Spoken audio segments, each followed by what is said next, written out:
So where I start is I start on the left-hand side, I must admit, trying to ask what is the laboratory study that has been obtained. And so this is a urine study. And interestingly enough, you can't tell it's a urine study because in big letters, it doesn't say urinalysis. First problem, and most places don't say the word urinalysis, or it doesn't show here.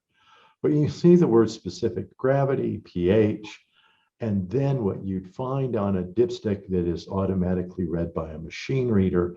And that's what's on this first bit of laboratory data. A dipstick is something that is a series of chemicals that you put into the stick into the urine, and it changes colors. And it changes colors indicative of if there are abnormalities or the normal range for the assay. So the next question you have to ask is, what's the normal range, the standard range of any of these assays? So if on the far left, you see the names of the tests, the third column is standard range. So specific gravity, how concentrated or how dilute is your urine?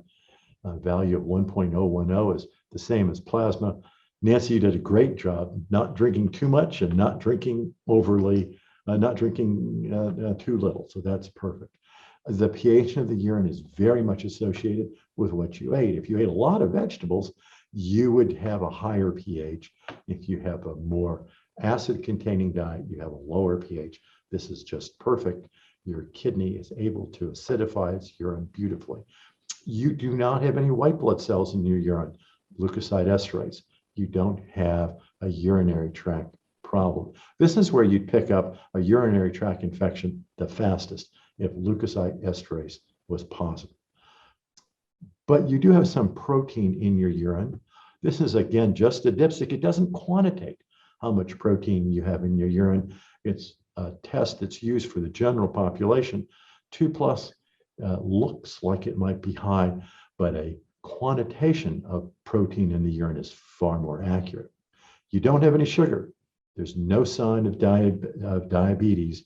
And if you were diabetic, you would see some glucose, urine glucose, and that would go from negative to positive. Ketones, oh, Nancy, you didn't eat. You might not have even had breakfast. That's why the ketones would be there. But I know where you were headed because you and your friend were headed to a restaurant right after we visited, I think. That's why you weren't eating enough, because you wanted to go to Merritt's. And that's why the ketones are a little bit positive. There's nothing wrong with your liver. The bilirubin's fine. The urobilinogen is fine. And the critical one of all these, the critical one is blood. If you have a vasculitis affecting your kidney, it's blood that's the important measure. Is it positive and it's negative? And if it's positive, you need to have your urine looked at under the microscope. Protein excretion in patients with vasculitis, urine protein, really almost tells you more about what's happened in the past. The critical value here is blood. And in your case, for a long period of time, that's been negative.